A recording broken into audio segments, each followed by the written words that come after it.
Hi. రీసెంట్‌గా ఆంధ్రప్రదేశ్, తెలంగాణ మధ్య పెద్ద ఇంటర్నల్ వారే జరిగిందని చెప్పొచ్చు. ఏందంటే అది mango war. Totapuri mango idea ఉంది కదా! చిత్తూరు సైడు, ఇటు ఆంధ్ర, ఇటు నెల్లూరు దాటిన తర్వాత నుంచి మ్యాంగో ఫార్మింగ్ జరిగితే మ్యాక్సిమం వచ్చే మ్యాంగో వచ్చేసి మన ఆంధ్రప్రదేశ్లో ఈ తోతాపూరి మ్యాంగో. ఈ తోతాపూరి మ్యాంగో మన దగ్గర ఎక్కువ ప్రొడక్షన్ ఉంటుంది ఒకప్పుడు తీసుకుంటే, అండ్ కొంచెం తక్కువ తమిళనాడులో ఉంటుంది. ఎక్కువ ప్రొడక్షన్ అంటే రీసెంట్గా దీన్ని ఎక్కువ అడ్వాంటేజ్ తీసుకొని ఈ తోతాపూరి మ్యాంగోస్లో రివల్యూషన్ అయింది మాత్రం కర్ణాటక అనమాట. సో ఇక్కడ ఏంటంటే ఆంధ్రాకి తెలంగాణకి మధ్య గొడవ ఏంటంటే దీని జాగ్రఫికల్ ఐడెంటిఫికేషన్. అంటే ఈ మ్యాంగో మా ఏరియాలో పుట్టింది అని మన ఆంధ్రప్రదేశ్ వాళ్ళు, లేదు కర్ణాటక వాళ్ళు ఏంటంటే మేము దీనికి బాగా పేరు తీసుకొచ్చాము, దీన్ని బాగా మార్కెట్ చేసాము, దీన్ని బాగా ఫేమస్ చేసాము, దీన్ని బాగా ఎక్స్పోర్ట్స్ చేసాము. సో అందుకు దీని జాగ్రఫికల్ ఐడెంటిఫికేషన్ జిఐ ట్యాగ్ అనేది ఇది మా స్టేట్కి ఉండాలని కర్ణాటక వాళ్ళు కూడా ఫైట్ చేస్తున్నారు.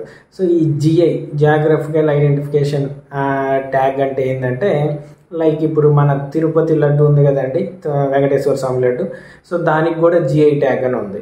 సో ఈ జిఐ ట్యాగ్ ఉండటం వల్ల రీజన్ ఏంటంటే, అడ్వాంటేజ్ ఏంటంటే ఆ టైప్ ఆఫ్ లడ్డు, అదే టేస్ట్, అదే టైప్ ఆఫ్ కొలతలతో ఎంతైతే వేస్తారో ఆ స్వీట్నెస్ కానీ మిగతా అన్ని నెయ్యి కానీ అదే టైప్ ఆఫ్ లడ్డు ఆ ఒక్క తిరుపతిలో తప్ప, ఆ తిరుమలలో తప్ప ఇంకెక్కడ తయారు చేయకూడదు అనమాట. అది జియోగ్రఫికల్ ఐడెంటిఫికేషన్ యొక్క ట్యాగ్ యొక్క ఇంపార్టెన్స్.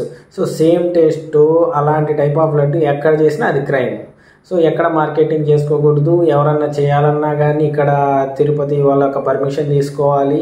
సో ఇలా చాలా ప్రాసెస్ ఉంటుంది. సో జాగ్రఫికల్ ఐడెంటిఫికేషన్ యొక్క ట్యాగ్ యొక్క ఇంపార్టెన్స్ అదనమాట.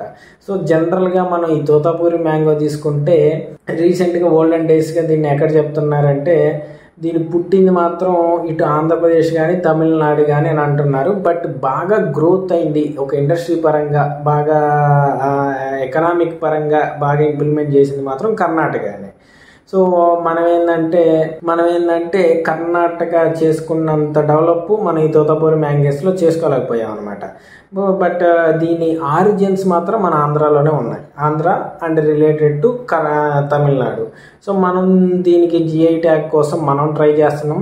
At the same time Karnataka కూడా దీన్ని బాగా కమర్షియల్గా, ఫార్మింగ్ పరంగా, బ్రాండింగ్గా ఎక్స్పోర్ట్ చేసుకోవడానికి, అండ్ కర్ణాటకలో ఫార్మర్స్ కూడా ఇది one of the major of the farmers కూడా one of the main income అనమాట ఇది. So throughout the 365 days production ఉంటుంది. సో వాళ్ళు ఎక్స్పోర్ట్ చేయడానికి లైక్ మ్యాంగో డ్రింక్స్ ఇవన్నీ ఉంటాయి కదా, 365 days ఇలా ఎక్స్పోర్ట్ చేసుకోవడానికి ఈ తోతాపూరి మ్యాంగోస్ని యూజ్ చేస్తారు. వాళ్ళు కమర్షియల్గా ఈ తోతాపూరి మ్యాంగోస్ని బాగా యూజ్ చేసుకుంటున్నారు, మనం అంత ఆ రేంజ్లో యూజ్ చేసుకోలేకపోతున్నాం అనమాట. సో అందుకు ఇద్దరు జిఐ ట్యాగ్ కోసం ఫైట్ చేస్తున్నారు అనమాట. సో ఎందుకు జిఐ ట్యాగ్ కోసం ఫైట్ చేస్తున్నారు అనుకోండి, సపోజ్ రేపు కర్ణాటకకు వచ్చింది అనుకోండి జిఐ ట్యాగ్ ఈ తోతాపూరి మ్యాంగో మీద, మనం ఈ మ్యాంగోని పండించాలన్నా, లేదంటే దీన్ని ఎక్స్పోర్ట్ చేయాలన్నా, లేదంటే ఏదన్నా ఫుడ్ ప్రాసెసింగ్ యూనిట్లో యూజ్ చేసుకోవాలన్నా రేపు కర్ణాటక పర్మిషన్ తీసుకోవాలి. కర్ణాటక దగ్గర నుంచి డిఫరెంట్ ఫార్మాలిటీస్ వాళ్ళు ఏదైతే కండిషన్స్ పెడతారో అవన్నీ సాటిస్ఫై చేస్తేనే ఏదైతే మన ఫార్మర్స్ ఉన్నారో ఆ ఫార్మర్స్ ఈ తోతాపూరి మ్యాంగోస్ని యూజ్ చేసుకోగలుగుతారు. లేదు మన ఆంధ్రప్రదేశ్కి వచ్చినా కూడా సేమ్ కండిషన్ ఇటు కర్ణాటక ఫార్మర్స్కి సేమ్ కండిషన్ అప్లై అయ్యింది అనమాట.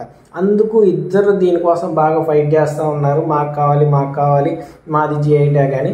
బట్ ఏన్షియంట్ పరంగా యాజ్ పర్ అవైలబిలిటీ డేటా పరంగా తీసుకుంటే దీని origins is in Andhra Pradesh and Tamil Nadu only. But కమర్షియల్గా, ఎకనామిక్ పరంగా, ఎక్స్పోర్ట్స్ పరంగా డెవలప్ అయింది మాత్రం కర్ణాటకలో. సో వాళ్ళు వాదించేది కూడా ఇదే, మేము ఎక్స్పోర్ట్ చేసాం, మేము కమర్షియల్గా చేసాం, మేము ఇంత చేసాం, సో మాకు జిఐ ట్యాగ్ రావాలని. బట్ మీరే కామెంట్ చేయండి ఎవరి పక్క న్యాయం ఉందో, ఎవరికి జిఐ ట్యాగ్ రావాలో, లేదంటే దీనికి ఒక కాన్స్టెంట్ యూనివర్సల్ సొల్యూషన్ ఏమైనా కావాలా ఇలాంటి జిఐ ట్యాగ్కి, ఇలాంటి లైక్ ఆఫ్ ఫార్మింగ్స్కి. సో లేదంటే ఆంధ్రప్రదేశ్కే రావాలా, లేదంటే కర్ణాటక రావాలా, మీ ఒపీనియన్ ఏందో కూడా కామెంట్లో తెలియజేయండి. అండ్ వీడియో చూస్తున్నారు, thank you for watching my video. కొంచెం సపోర్ట్ చేయండి, ఛానల్ సబ్స్క్రైబ్ చేసుకోండి. Thank you.